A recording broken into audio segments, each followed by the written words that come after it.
Board of Supervisors to order.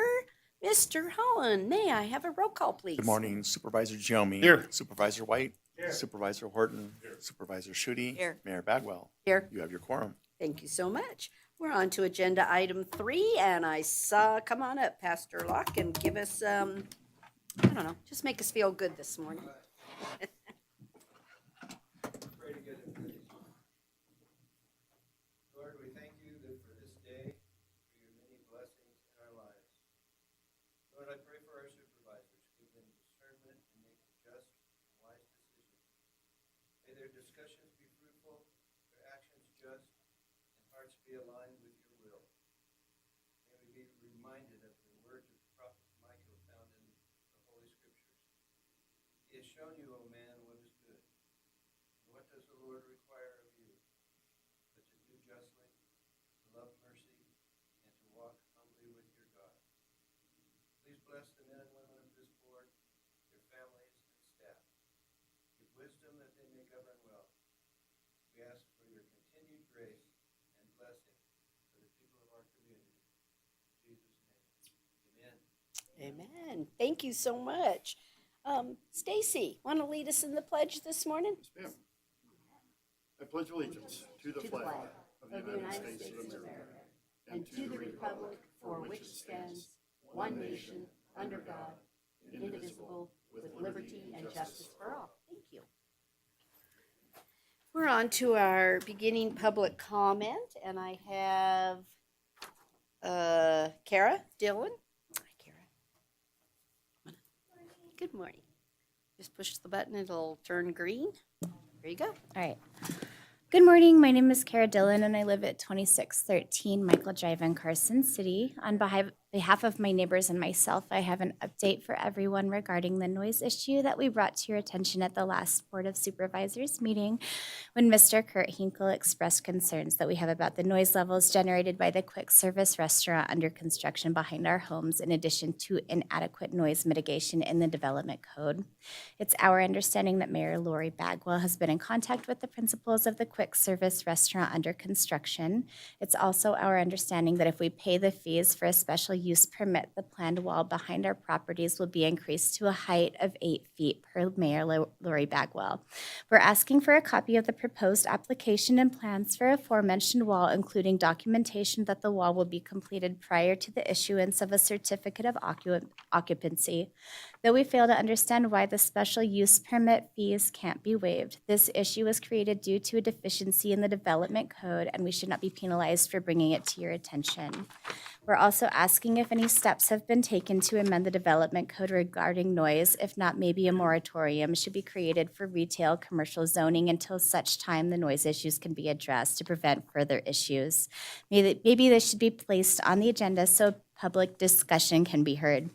On Friday, January 24th, the project under construction, or the noise from said project, proceeded past permitted hours, which begs the question, is the municipal code being enforced at all?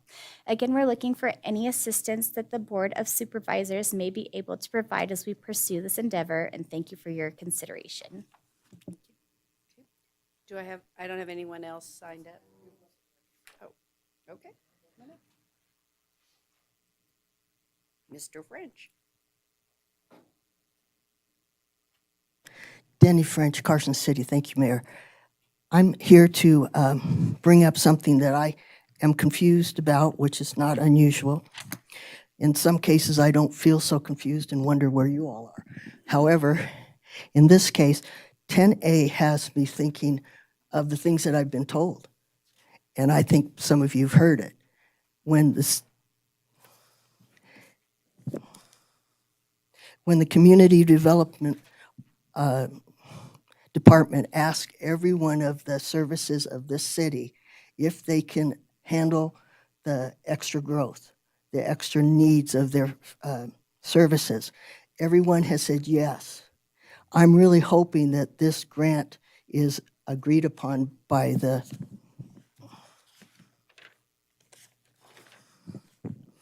had this figured out before, American Federal Emergency Grant that we're looking for, because otherwise our fire department is not going to be funded. I do not believe that we should live on grants. I'm very appreciative that this one may be available to us, but when I was looking through the procedures here, it really didn't suggest that it was to pay for educational type things. But when I see on page,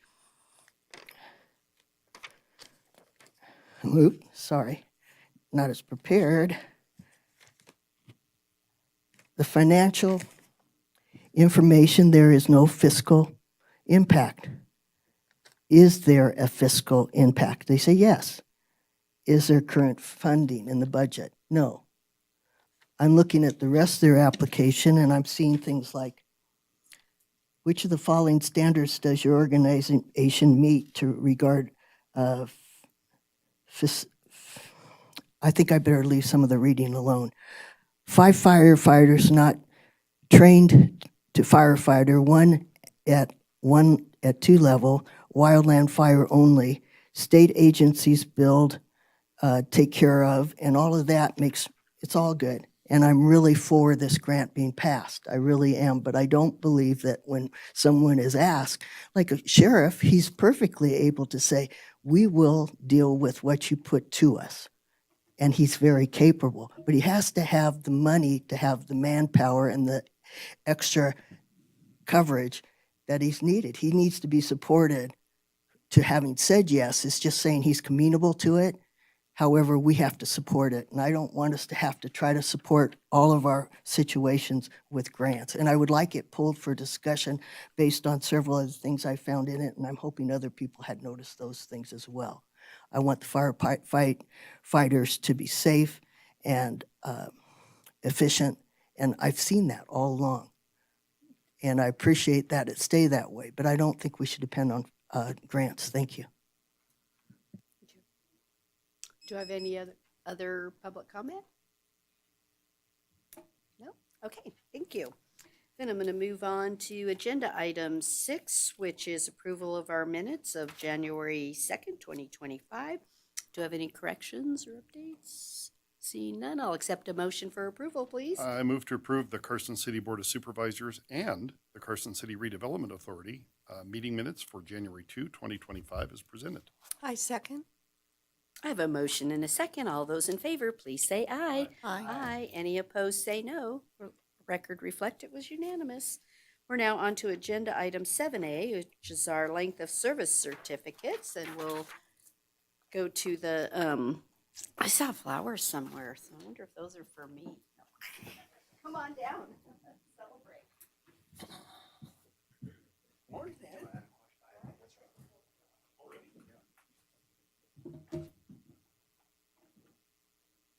One of our favorite things to do is just to celebrate the success of all of our long-term employees and all that they give to you, the community, right? We expect a lot of them.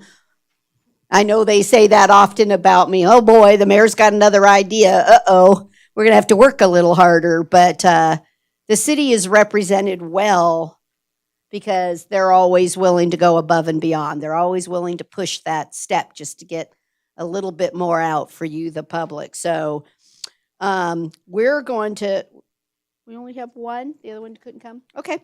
So we're going to, how about Kimberly O'Casey? Come on over here, our juvenile magistrate. And I think it's kind of neat because I think we started about the same time.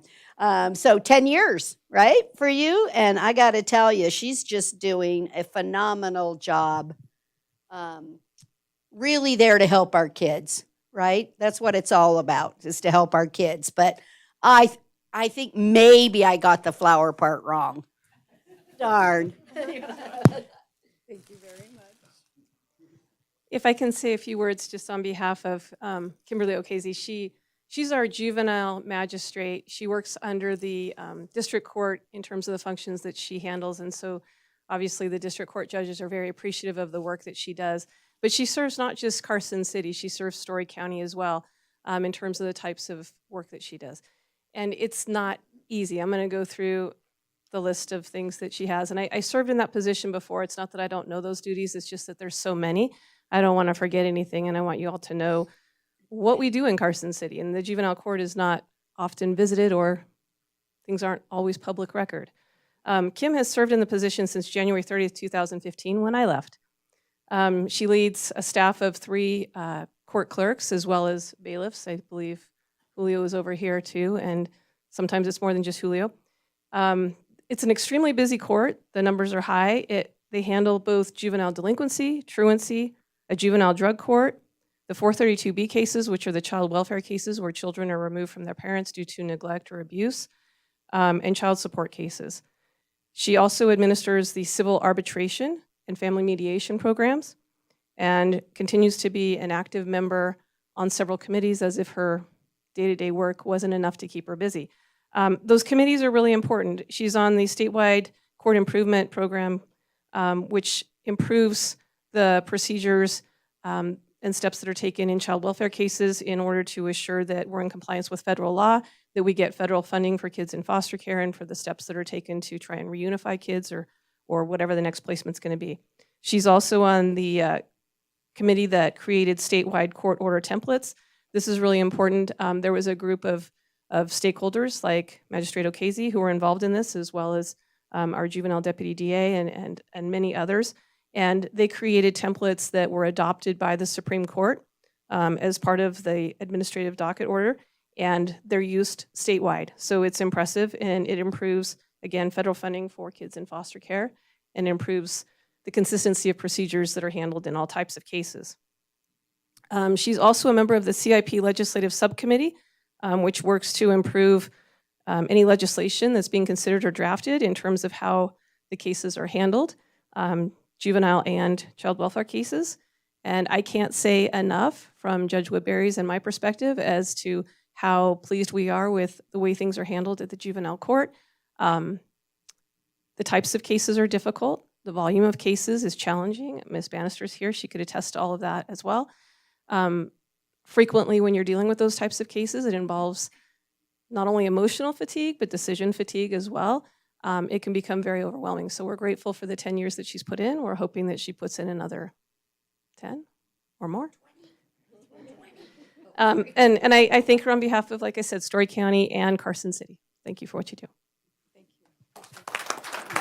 Thank you so much. So this is the time we take the picture, but it's really about, that's right. You got that right. Come on up and celebrate with us. I know how many of you, and that's right, in the room work with her.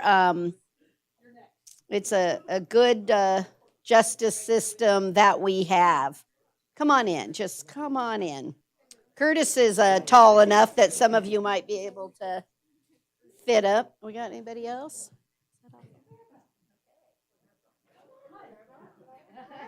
Yeah, you're not getting out of it.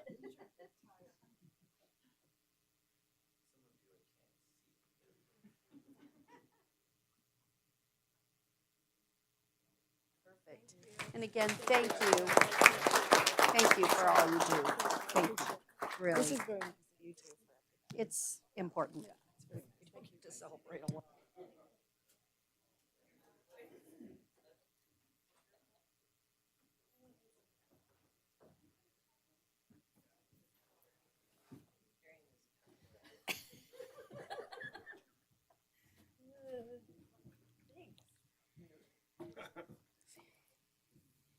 Let them have just a moment, and then we'll move on to, ready back? We'll move on to the consent agenda. I didn't get anyone's request, so are you ready for a motion? I am. Okay. I move to approve the consent agenda consisting of item 8A, 8B, 8C, 9A, 10A, and 11A, all as presented. I have a motion and a second for approval. All those in favor, please say aye. Aye. Aye. Any opposed, say no. Let the record reflect it was unanimous. We're now on to agenda item 13A, which is discussion and possible action concerning the Carson City Airport's 2025 to 2030 Airport Capital Improvement Plan. And we have Mr. Jenkins here to give us the highlights of what you guys are thinking on doing there.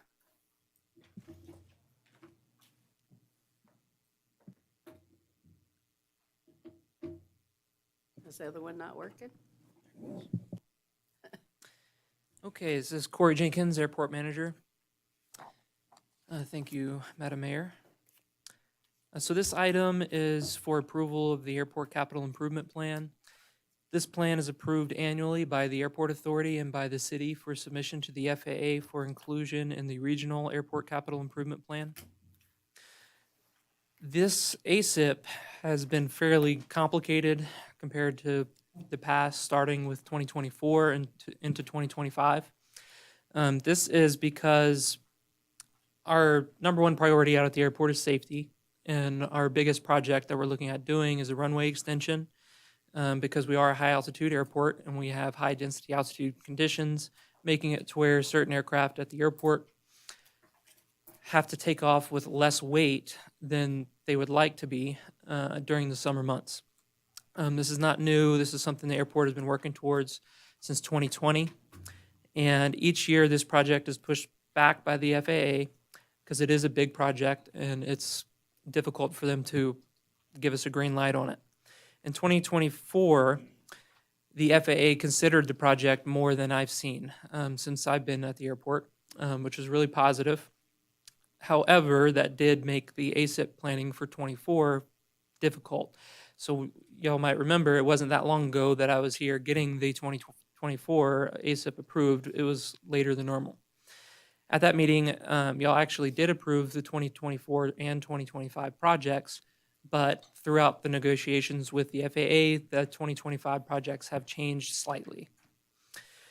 So the three projects for 25 are a drainage project. It's also a runway safety area improvement and drainage project, a apron rehab project, and a forecasting update as a new addition to the ASIP. In 24, we had that project, which is still on there. It's just pushed back to 26. It is a feasibility study and 25% design. That project was pushed back from 25 to 26. So this ASIP that we're looking at today has already been reviewed by the FAA and they've approved it, which is very good. And this master plan forecasting update is in support of the runway extension project. What this update is going to do is it's going to take a very close look at the type of aircraft that are using the airport. And this was done in 2020 as a part of our master plan.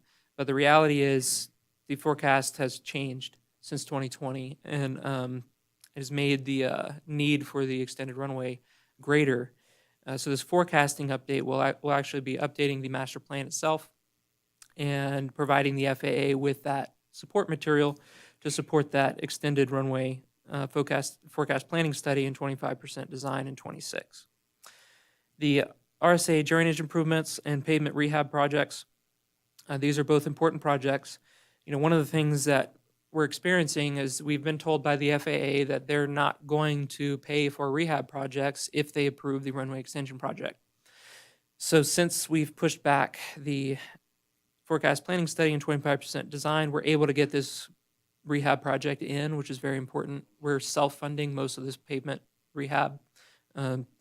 All of our budget in excess of operating expenses goes towards pavement maintenance right now, so that we make sure we're set up well for that runway extension.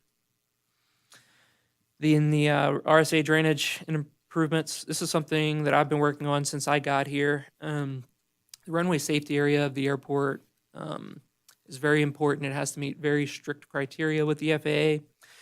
And due to water runoff, snow conditions, there's erosion in that area, and it's very difficult, in fact impossible, for us to keep it perfect as it needs to be. This project will improve that area and improve the drainage to where that erosion will no longer be a problem. And it will help us with a number of things. It'll help us with our snow plowing operations, wildlife mitigation, and in general, improve safety at the airport. And let's see here, the numbers for the projects. Drainage project, it's a total expense of $157,500. Apron rehab project is $320,250. Forecasting update is also $157,500. That is a combination of the grant amount and the airport match. And I think That's about it, and I'm available for any questions. Does any member have a question? Supervisor Giomi? What is the status of the lighting project? It's a good question. So that would be the offset PAPI project. And that is to get nighttime approval for the instrument approach to 2.7. That construction work is almost entirely done. The PAPI is out and in place at this point. We're waiting on the FAA to do a flight test. After the FAA completes their flight test, they will make a determination if it actually achieved the goal of approving the nighttime approach. And then there will be a brief construction project following that where the old infrastructure is going to be removed and the new infrastructure is going to be rewired from how it's temporarily set up right now.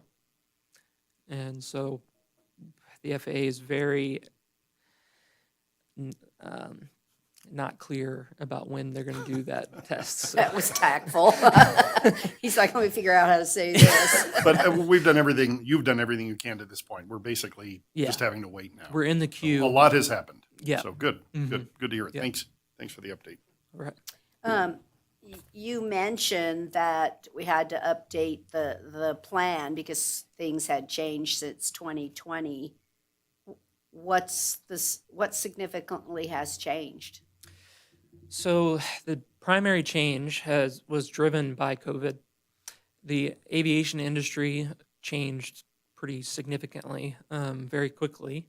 The commercial industry really took a hit because of COVID, but general aviation was actually the opposite.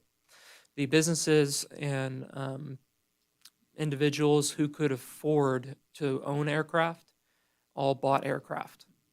Making it to where their employees and their executive staff no longer had to use the airlines, and they would have their own aviation assets.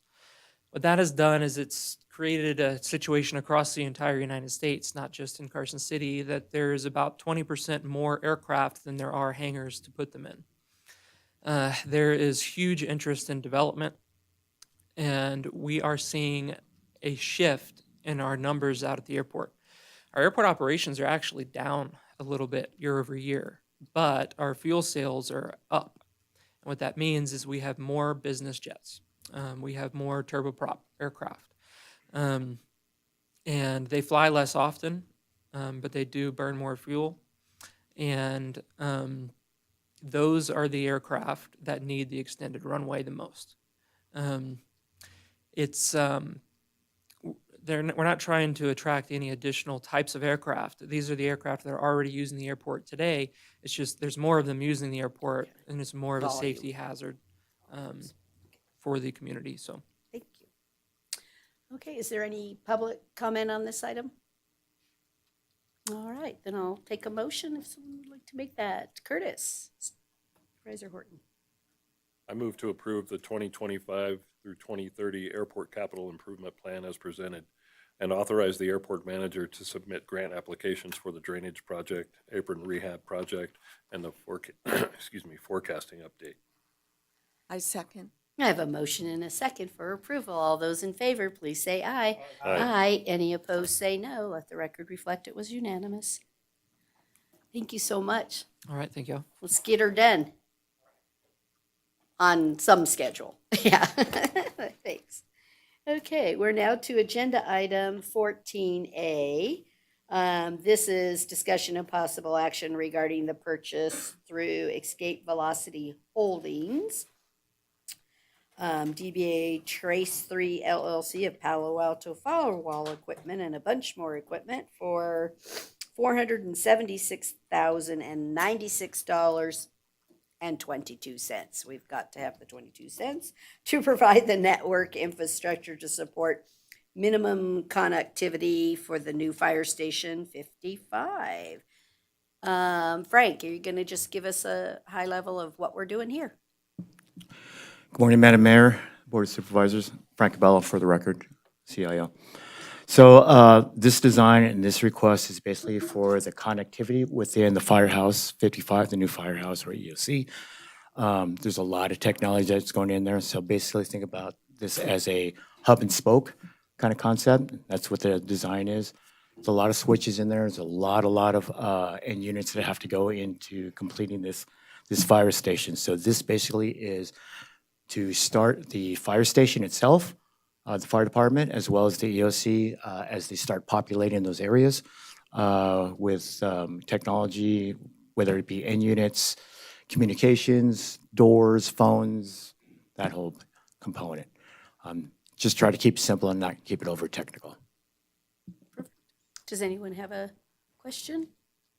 So I'm more interested a little bit here. So did this coming in over budget or over anticipated expenses for the fire station? Because we're transferring 178,000 out of undesignated. So did it just more complex, or everything costs more these days? Both. It's pretty much both. So when the project started, we had a certain number that we had to get to keep it under the budget, and a lot of things were cut at the time. Everything from FF&E, sizes of offices, and so on and so forth.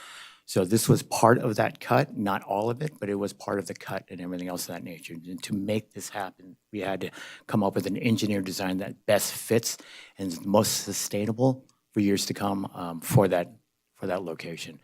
So to answer your question, it's just basically it was a shortfall, and it did cost a little bit more than we anticipated.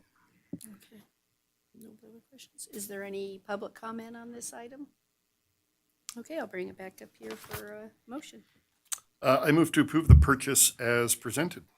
I have a motion and a second for approval. All those in favor, please say aye. Aye. Any opposed, say no. Let the record reflect it was unanimous. Look forward to this ribbon cutting. You're not the right group, but how close are we? Yeah, we are, huh? I see it every day driving by, so super excited about that, but thank you so much. Okay, we are on to agenda item 15A, discussion and possible action regarding coordination of our legislative activities. Cameron Gresh is here with us. You're going to give us an update. I know they just started, but what are they up to already? Good morning, Madam Mayor and Supervisors. Cameron Gresh, Carson City Government Affairs for the record. So, yes, Mayor, you are correct. The 83rd session of the Nevada Legislature convened on Monday, February 3rd, and there are 116 days left. The purpose of this agenda item, as a reminder, which will appear as a standing item on every board meeting during the session, is to allow the board to discuss legislation of interest to the city. The list of legislation that the city is tracking is available online at carson.org/legislature and is updated daily. The Senate and Assembly had floor sessions this week, during which legislation affecting city and county governments included bills referred to both chambers' government affairs committees. These bills concern topics like municipal procurement reforms and expanded local authority over property issues. SB 71 would require local governments to post information relating to the types of supplies, materials, equipment, and services which are purchased by that local government or for state agencies. And 2, procedures by which a person may request notice of solicitations or other methods of obtaining contracts for such purchases. AB 211 allows cities and counties to address substandard residential properties, referred to as blighted properties in some state legislation, that endanger public or resident health and safety due to violations of habitability, housing, or building codes. Local governments may issue notices requiring property owners to repair, rehabilitate, or abate such conditions. This week, legislative committees began meeting, and the Assembly Government Affairs Committee meets every day this week. Over the past 3 days, the committee heard presentations from local governments like Washoe County and the Nevada Association of Counties. As we speak, the committee is receiving presentations from the City of Las Vegas and the Nevada League of Cities. During these meetings, members were keenly interested in affordable housing, property tax depreciation, and homelessness abatement strategies. Regarding Carson City's own bill, AB 32, Carson City staff continue their efforts, alongside the V&T Railway Commission, to inform legislators of the bill in preparation for them to consider it. On Monday, February 10th, representatives from Carson City will meet with Senator Carrie Buck of the Senate Growth and Infrastructure Committee to discuss the bill before it arrives in her chamber. And as I might add more additionally, whenever I'm not at a hearing in the building, I am securing more meetings like that, so expect to hear a raft of updates on the next board meeting about that. Additionally, Carson City's Health and Human Services Department, along with a consortium of health authorities in Nevada, will be presenting to the Assembly Health and Human Services Committee at the committee's request on February 14th. The presentation will focus on how health authorities utilized funding allocated to them from an appropriations bill from last session, SB 118. Carson City will review for the committee how it spent its funding allocation from this bill on 4 priority areas from its community health needs assessment, with those being substance use prevention and recovery, access to basic needs, access to health care for specific populations, and mental and emotional health. With the SB 118 funding, CCHHS is able to collaborate with community partners to work on projects addressing some of the needs identified by the Community Health Needs Assessment.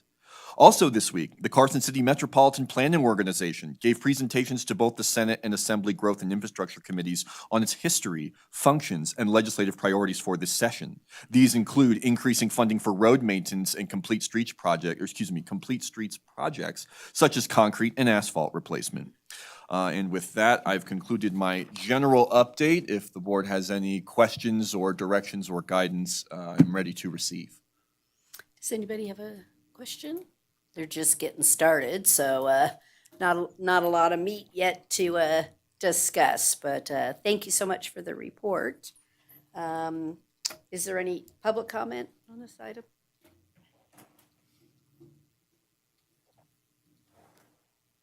Mr. French. Hi, Denny French, Carson City. I was able a few sessions ago to observe the gentleman that was our advocate for certain bills, and he was always on the lookout and had his eyes and ears open to the opportunities that may come up that will be things he would like us to maybe support or encourage us to keep an eye on. And I look forward to having those type of feedbacks. And thank you very much for doing your job, and that's it. Mr. Razor. Good morning, Andrew Razor. I'm the president of the Association of County Treasurers for Nevada, and we represent the 17 county treasurers throughout the state. And the reason why I'm presenting to you right now, or speaking before you at this time, is that AB 133, which is sponsored by Assemblyman Burt Gurr, is considered the Treasurer Technology Fund, and the purpose of this bill is to establish a technology fund for the Office of the County Treasurers, which would mirror language that's already in NRS for recorder offices and also for assessors. And so what this would do was amend NRS 361-610 to allow for the establishment of a treasurer fund for the treasurer's office.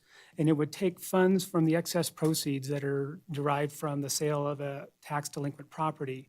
Currently, the structure right now is that under NRS 361-610, Section 3A and B, is that when you have the excess proceeds, immediately $300 goes into the county general fund, followed by 10% of the next one, or $10,000, which is $1,000. So it'd be a total of $1,300 that would automatically go to the county general fund.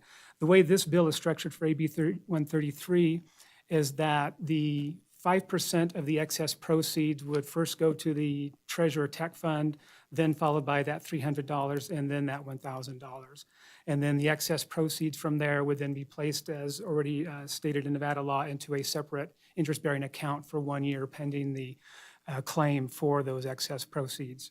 And so the purpose of this technology fund would be to assist Treasurer's Office with enhancing services in their office, technology, training. One of the things that could benefit is like digitalization of records, obtaining other tech measures to help improve efficiencies. And so that would be a benefit for the different treasurer's offices.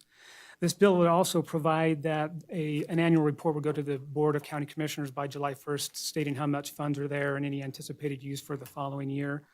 And then it also has a few cleanup languages as far as close of business. Right now, when a treasurer has to file a lien, which is a treasurer certificate, or a tax deed, it has to be by 5 p.m.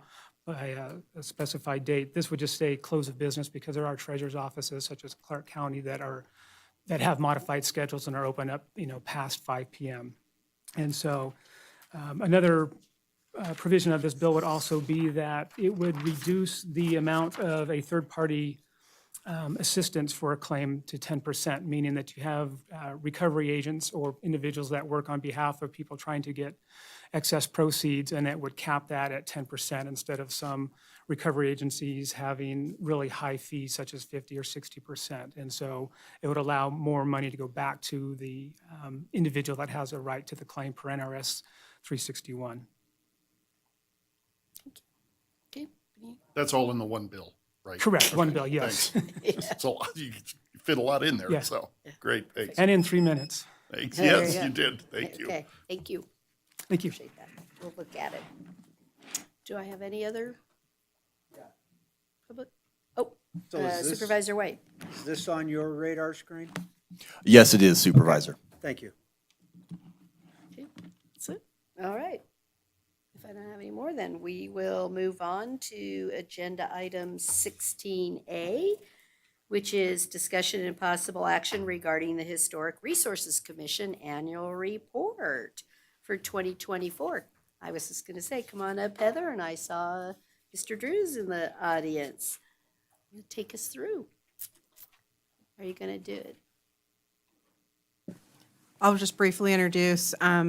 The Historic Resource Commission is required to submit an annual report to the Board of Supervisors, including information about cases reviewed by the HRC, administrative reviews, and information regarding other historic preservation activities. So this is your report for activities from the HRC for 2024, and our chair, Mike Drews, is here to briefly summarize that for you. Good morning. Thank you, Heather. Morning, Madam Mayor and Board. For the record, I'm Mike Drews, the Chairman of the Historic Resources Commission. Thank you for reappointing our new members. I'm glad to see. Old members. Our new old members. Glad to see they all wanted to come back. We've been doing this report for some 44 years now. Just a little while. Yeah, it's, things have slowed down a little this year. I'll just cut to the chase of what we've done this year. We had 37 applications, 19 of which over half were approved administratively by the chairman. It's down from the 27 applications that we had in 2023. Administrative approvals generally consist of re-roofing projects, fences, things like that. We have guidelines and standards. If projects meet those, we're not requiring applicants to come before us and present them. We just approve them administratively. We had 3 requests for open space tax deferments. It's the only real carrot we have to help people within the district. We again did our Historic Preservation Awards. The annual awards program honors individuals, organizations, or projects that have made important contributions toward preserving Carson City's heritage. The award recognizes excellence in advancing the goals of historic preservation while providing outstanding rehabilitation. Recipients are selected by the HRC, and our selections coincide with National Historic Preservation Month in May. We recognized Sarah Martin for her work on the Wrinkle Mansion this year. She did a wonderful job restoring that. And we posthumously recognized Stan Jones for his work supporting historic resources and are in Carson City. We conducted our historic resource or HRC scavenger hunt again for I think it was the 14th year.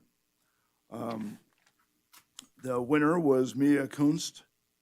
She got all 21 answers correct.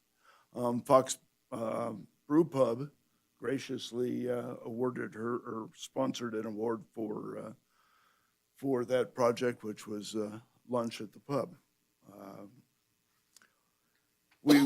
The staff had hoped to attend the National Alliance of Preservations Commission conference in West Palm Beach last year. Unfortunately, the funding for that through SHPO came late, and I think Heather and Michelle Schmitter were going to attend but couldn't because of the lack of funding.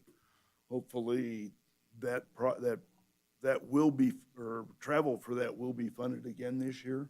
It's hard to tell what's going to happen with the State Historic Preservation Office, but we'll certainly look forward to attending any conferences that we can to complete that. Upcoming work programs, I believe it's on our agenda for March to look at other things we might want to consider.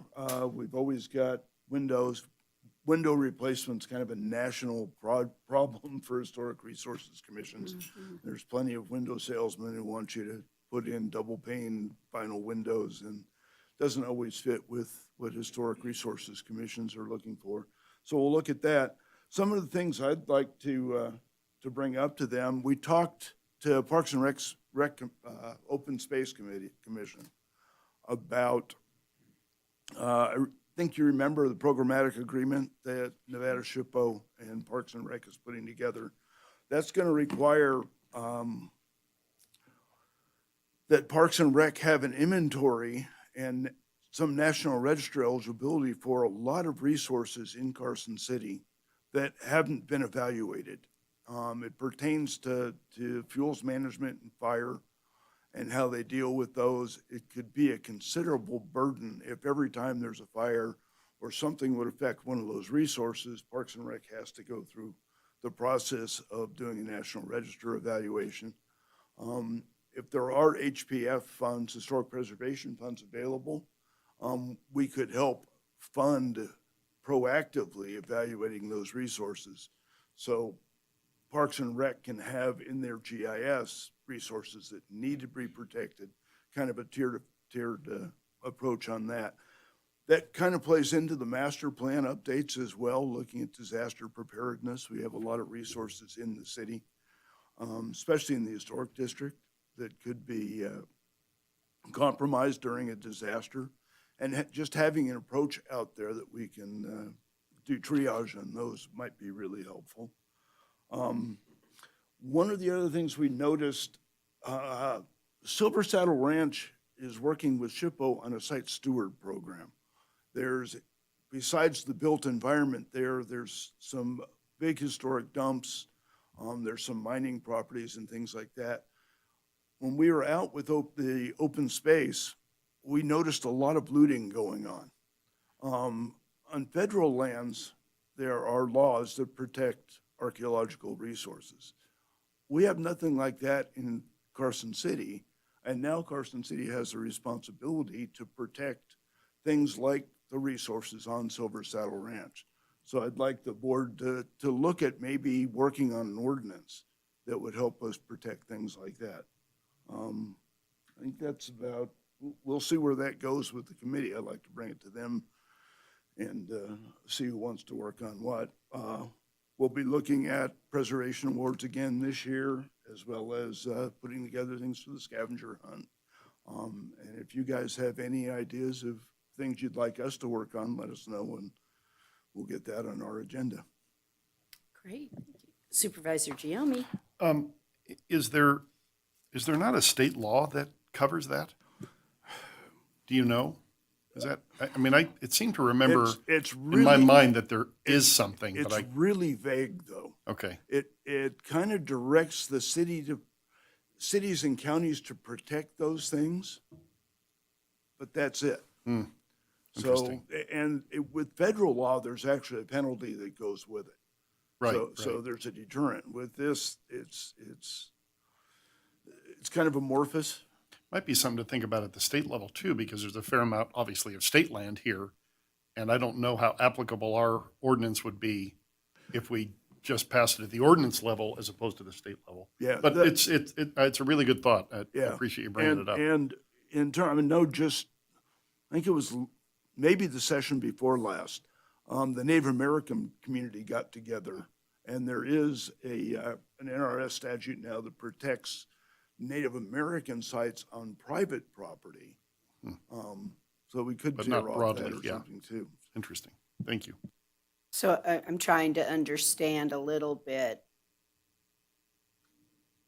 Theft is theft or stealing is stealing. So are you saying that, so if somebody came and looted and tore down all the destruction of the property more than taking things out of there. I'm trying to understand. I can't imagine there isn't a law that we could exercise for the destruction of of our property or for the looting and taking of property. So are you just saying you want stiffer? I think I'm what we trying to might want to understand. do is just call out things. I mean, I don't, the cemetery's protected. If somebody goes and loots tombstones or grave sites at the cemetery, that's protected. But maybe we just need to call out things like historic dumps and archaeological or prehistoric archaeological sites, things like that, that may come under the city's purview. Well, we'll look at it. Thank you for bringing it forward. Okay, anybody else? Supervisor Shooty. Mine was just along similar lines. So what I'm hearing is the request would be, or the direction perhaps to consider is adding teeth to the state law and a little more specificity, which could then be in alignment or conjunction with a city ordinance. Is that what you're saying? Yeah, I think the thing to do would be to look at state and local Together. laws, and see where we could be most effective to get those protections in place. Great, thank you. Yes. Sure, Supervisor Giomi. You know, if you're, I'm sure you watch legislation like a lot of us. If you see something where something like this could fit, let the city manager know, and we can talk to Cameron about it. Maybe we can do something about it in a bill that's out there, because it's too late, really, practically, to submit something now. But maybe there's something that's, you know, around that same Chapters open. place that we could sneak it in. I have a hard time finding that there'd be opposition, especially if we focused it on publicly owned land, you know. Yeah, I feel the same way. Private property is a little bit different issue, Yeah. but on publicly owned lands, it should be easy. Thank you. Okay. See any other questions? Is there any public comment on this item? Okay, thank you. All right, I'll accept a motion for the report. I move to accept the annual report. I have a motion and a second for approval. All those in favor, please say aye. Aye. Aye. Any opposed, say no. Let the record reflect it was unanimous. And again, would you just thank the whole committee? Really, the I whole will. commission's working hard It's- for us. It's a really great group to work with. It is. Thank you guys Thank for you. keeping that together. Okay. All right, we're going to move on to agenda item 17A, discussion and possible action regarding the Carson City cost allocation plan based on our fiscal year June 30, 2024 expenditures to hit this next year's budget. Ms. Benaboo. Good morning. Thank you. All right, so quickly, I usually go over just how this works for the public real quick. So the top part of the schedule here on the screen is done by a third-party administrator. Oh, that you can really read now, huh? You can read really easily now, right? So the top section there is done by a third-party administrator, independent consultant. It's based on our 2024 audited numbers. So she goes through all of these items in the general fund, the treasurer, the district attorney, city manager, my department, human resources, IT, all of these things, and allocates the costs of all those general funds citywide through the departments of the sheriff, all the enterprise funds, special revenue funds. They just allocate it citywide. They're all different. Treasurer's office is based on transactions, how many receipts they get. My office is based on how much time we spend in various things. So everything's allocated differently based on what those departments do. So we hire a consultant to do this whole big schedule. And then what we do from this schedule is we add 6% for COLAs and merits. And then basically because we're going to use it for our 2026 budget. This is going to be our cost allocation for 2026. We're going to take those expenses of the general fund and charge them to other funds. Now, it doesn't really make sense to charge ourselves, so we don't charge the sheriff's department because that's the general fund. So general fund to general fund is just grossing up revenues and expenses. But we do charge the special revenue funds and the enterprise funds. All of this is pretty normal. Public Works, we actually ask them to do allocation of what they're going to be working on the next year. Because in 2024, the focus might have been sewer, whereas in 25, it might be water because we got or 26, because we got the Quill treatment plant coming up. So we asked them to do a better allocation of where they're actually going to spend their time in 2026. And then at the bottom, we always do a true up because over time, the third-party administrator will automatically true up over time. But Public Works, because we're changing that, it doesn't. So we do a little true up of Public Works at the bottom. So now that that's how it works, I also have to explain to you that our Eagle Eye mayor caught an error that I made in the Cooperative Extension Fund. They were previously housed in our Northgate building, and I believe the third-party administrator was unaware that they're no longer, we sold that building. So we actually sold it in August of 23. So most of the 25 cost allocation for that facilities maintenance portion should not be allocated to Cooperative Extension. Can I ask you a question about this spreadsheet before you go Yes, on? of course. I'm just on the dispatch, and I may have asked this in the years past, but my brain is full. On dispatch, why don't any of the Public Works enterprise funds pay into dispatch? So we talked dispatch about is a that. department of the sheriff, and they really dispatch emergency No, I mean, vehicles out. I So understand they that, but don't- they also answer after-hours Public Works call, unless they don't anymore. I'm not aware that they do. We get statistical Did information. they stop doing that? No, they answer the call. Oh, but then okay, Public from the Works- statistical information I get doesn't include any Public Works data when I ask for that. So Yeah, I'll let the sheriff know and we can update that in future I mean, it's years. probably not a lot. I Okay. don't think it's a lot of phone calls, but it's 10 years now, I've been retired. But it used to be that Public Works handled all the after-hour call-outs. They answered radio calls from the on-call water people. So, Okay, I was completely unaware of that. So because the statistical data I get is only fire and ambulance or sheriff that it- they break out the number of calls. there's definitely So, some. I don't know what the quantity is. It's okay. probably not a lot, but Well, there's some. if that's the It case, shouldn't be completely my absent. statistical section is wrong too. So there's several things. So I'll talk to the sheriff and we can get that Okay, reconciled. Thank you.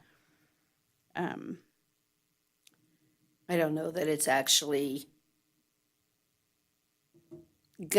is it that you want to charge more to a water fund? Or your concern is we could recover more of dispatch services?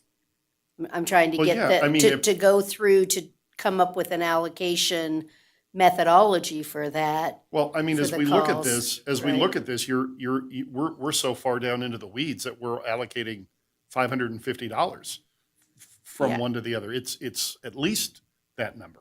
Well, I'm right? just So- saying it already has a methodology though versus having the sheriff's office develop a report. Well, let's see what he Right. has. So No, so they've- right now what They've got to have a report that We'll see. how many Public Well, and it's Works. general fund and to I'll general I'll fund. talk to him. This might, if you don't mind, might be a next year thing because it's a small number. But Right. for so what they do is they take the total budget of the dispatch and then they allocate it. So it's basically being allocated incorrectly now.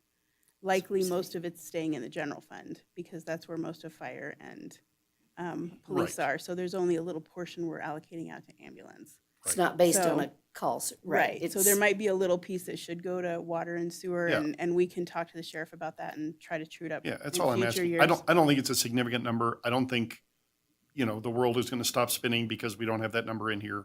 I just think it should be accounted for. That's Yeah. Okay. No, that's Because that's it great because I accurately, was we're unaware of talking it, so I about some appreciate pretty that. minuscule, there's one year that's $93. So we're talking Yeah. about some pretty minuscule dollars. So if we're going to get down to that finite a level, I guarantee you it's at least $93 worth of time. Okay. We'll definitely add that in future years. So to fix anything else? So to fix the facilities maintenance for the cooperative extension, basically I can just zero out this 11,000. Numbers locks on. There we go. And then our allocation goes down to 4122. So the total amount we're allocating is going to be a little less than the action item, so it's going to be 5985064 for 26. And then to correct 25, which was last year's, we would reduce last year's or current year. Sorry, we're in 2025. The current year allocation, we're Blah, blah, blah, gonna, blah. it's challenging when you're doing a budget for next year. We're gonna reduce the allocation this year by 8,599, which is basically the facilities maintenance. What's that 12,085 hiding over there in W? On this spreadsheet. Uh-huh. the Far 12 right, in the gray, column W. Oh. I don't know. It was some math she was doing to make That sure was probably something some left kind it of a in. reconciliation. Yeah. It looks like a bunch of Check addition digit, there. Just- yeah. It's probably a check figure, and I just wonder check. if Thank I you. put it back in, because that's probably. Yeah, there you go. Yeah. Just like that. That's probably the check figure, so that 11,401 plus the 6%, that's what Right. that is. Yeah. So, Okay. No other questions on that? Is there any public comment? Okay, seeing none, we'll bring it back up here. So the motion will be to accept the cost allocation plan as revised on the record. Second. There you go. And to adjust fiscal year 25 yes. on the same change. Please. Now it's a second. Okay, all those in favor, please say aye. Aye. Any opposed, say no. Let the record reflect it was unanimous. Thank you. I know it's a lot of big spreadsheets. Okay, then let's go to agenda item 17B, which also looks huge, but not really. It's a lot of roll forward. But discussion of possible action regarding a resolution to augment and amend the Carson City fiscal year 25 budget in the amount of $210,803,850. Where are my pennies? No, and $55. Miss Benaboo. Thank you. So I'll just go over a little bit. The general fund's usually the most important. But yes, it's a huge augmentation this year. We have a lot of projects out there waiting to be done. This is as of June 30th, 2024. So we had just started the EOC and the fire station, so there's a big roll forward for that. All the money for the Quill treatment plant, all the grants, including the William Street grant, all of these monies for projects that we've accumulated are rolling from 2024 budget, and we're adding them to 2025. So for the general fund,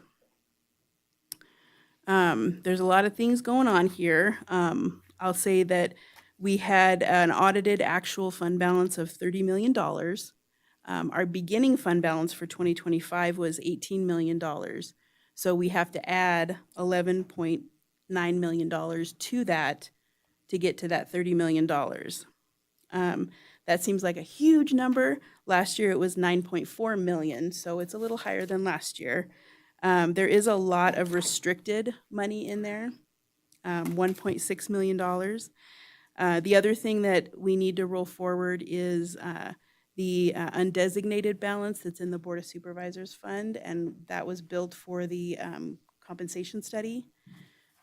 So I'm trying to roll forward $2.5 million so that we can continue to make sure we have funding through the 5-year period for the compensation study. I'd like to add $1 million to contingency because the fire overtime was larger than we had expected. And then just, for inflation, we don't know what's going to happen. And then there is $1.2 million in excess landfill fees, much higher than we originally projected. So that we need to transfer the capital projects fund. And then the final portion, $5,351,188 is what falls out. And I'm recommending that we move that to the capital projects fund for our 2026 capital plan. Again, because of the compensation study, expenses are going to be higher, and then our C-taxes are coming in horribly low. So we're expecting that to be lower So I don't think we're going to have a lot of capital falling out at the end of the 2026 budget when I finalize those projections. So this is so we can continue to move forward and make some dents in our deferred maintenance plan. So I'd recommend doing that, but again, you're the board, if you have different priorities, we can definitely talk about where we want to augment that as opposed to putting it in capital. So I think in general that if we look at what's on our horizon, I think the right answer is to put that to capital. We know we have a juvenile facility, some court expansions or remodels. I think that that's really not a lot of choice for us if we want to be able to continue on with the projects. And I'm just really excited that when I listen to all the other local governments that are talking about their fiscal cliffs and that they're currently cutting Yes. and doing that, our conservative budgeting, I think, turns out to be right. I think we do a great job of don't spend every penny that you have, keep your ending fund balance clean, keep that 2 months reserve there. I just think we're doing a super job. We can't necessarily meet all needs of everything. Certainly roads will continue to be an issue. And so that really was, for me, it's really difficult to say, okay, if I have $5.6 million, should I put it to capital or should I put it to roads?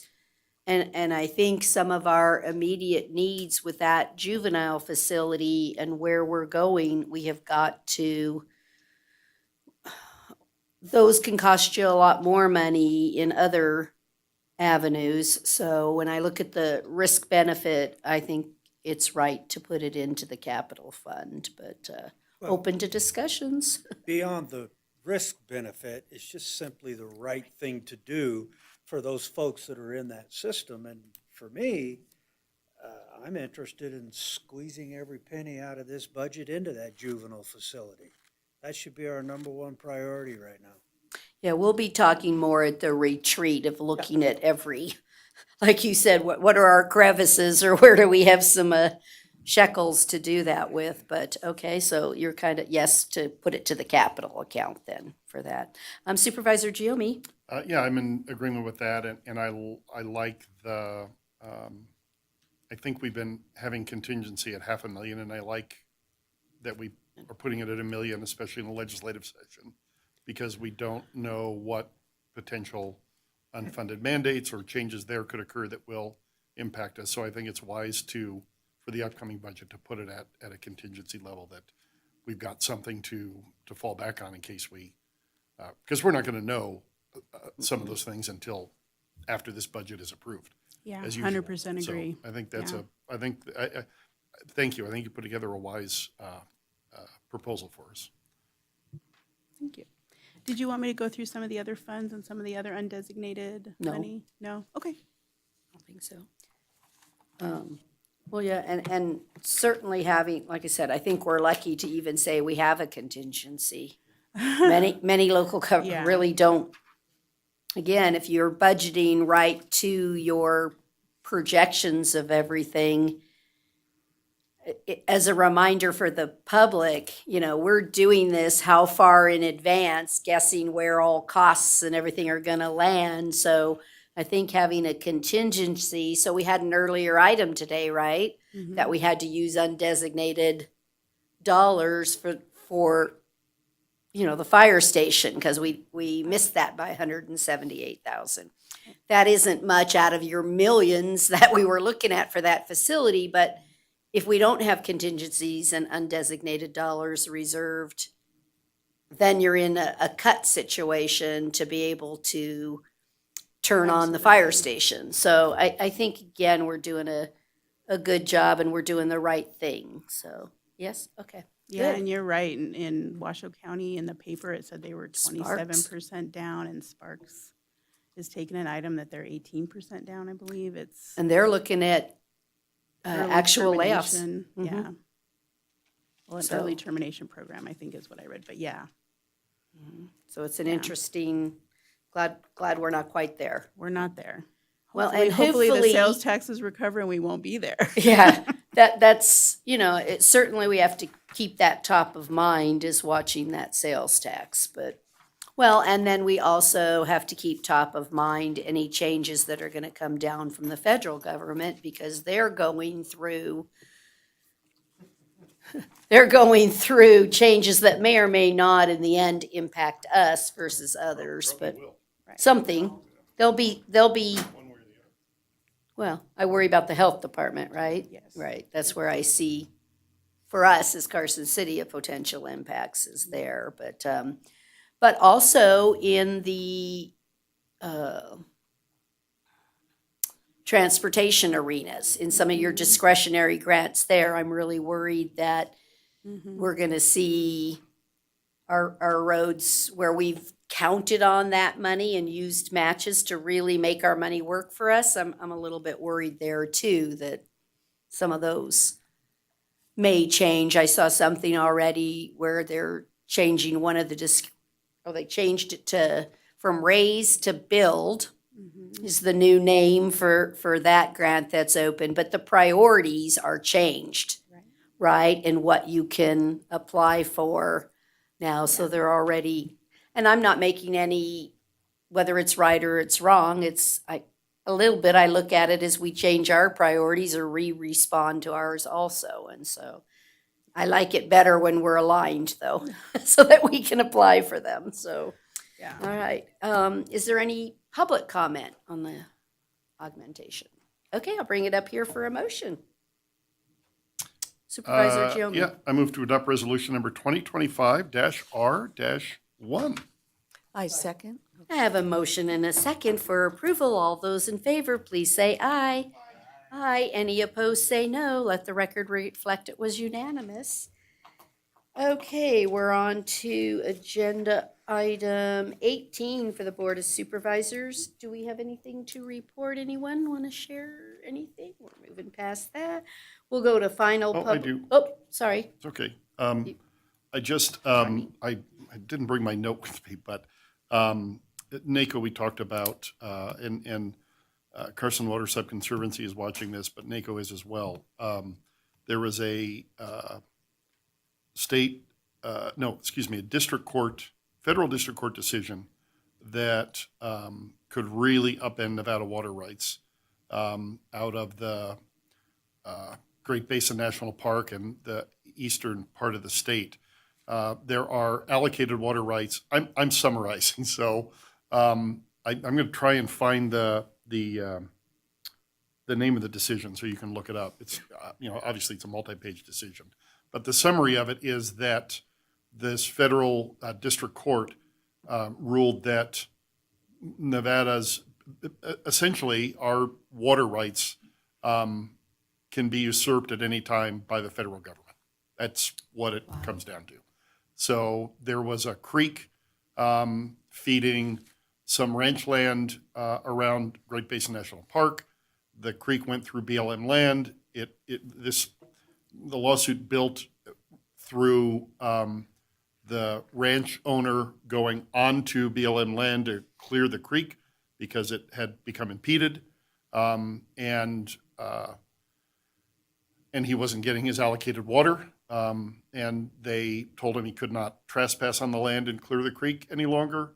And then either the park, I think it was the National Park Service, started taking the water for their use.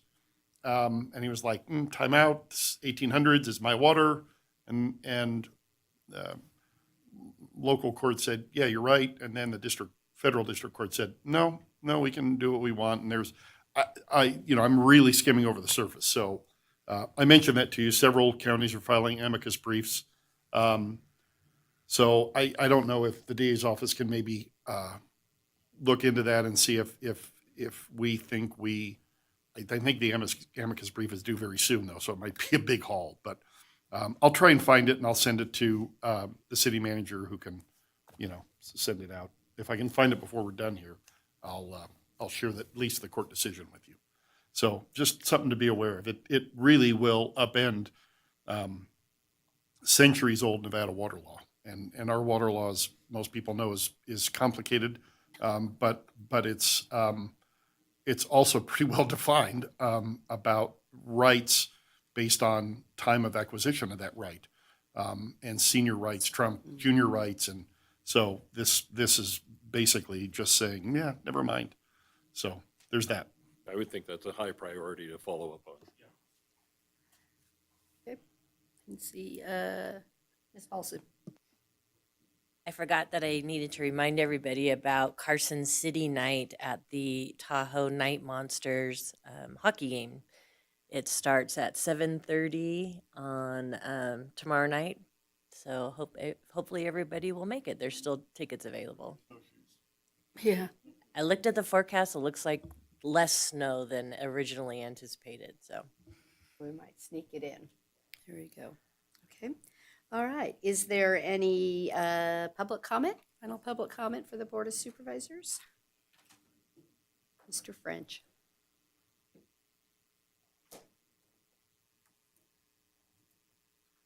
Denny French, Carson City, Nevada. Thank you, Mayor. Two issues that I've had my attention to. Leah Chase of the Parks mentioned SB 143, and I feel that's something that we should be monitoring, and that I think that if people look into the reasons for that particular bill, might change your perspective on artificial turf itself. I appreciate the fact that you've done the consideration on the tire crumb, and I think more consideration should be done, and I think you'll be aided by what they're finding and why they're promoting some consideration as to looking into it. I don't know if the bill will pass. I don't know where it is in its state of being, but I would appreciate that. I'd also like to bring up my concerns about microplastics. I'm still looking for information from the parks relating Long Ranch Park. They have not been able to provide me. Dave Navarro had started research. The materials for the bank erosion prevention is deteriorating to the point where pieces are 3 or 4 foot long, about whatever inch in circumference is. Now, dogs don't rely on those paths. On occasion, people do not have their dogs on lead, and people then go after their dogs. I feel it's not only a hazard to those type of activities, but also to our water supply. I know that our cleaning part and what's going to go into our drinking water is above that to the west, but the water that comes down does affect our aquifer and does then affect any wells that are along the path before it gets to the river. I appreciate your consideration on that. And I just want to say how much I appreciate the historical committee. I go to their meetings and they are involved with every aspect of the darn buildings, from the construction side to the nuances about the historical, and they're amazing. I'm sorry I missed part of his presentation. He's amazing. Anyhow, thank you very much. Okay, is there any other public comment? Nope. Okay, with that, then we will adjourn as the Board of Supervisors. And I will call to order the Redevelopment Authority. May I have a roll call, please? Chair Badwell, Here. Vice Chair Giomi, Member White, Member Horton, Member Schutte. Here. You have a quorum. Thank you so much. Is there any public comment for the Redevelopment Authority?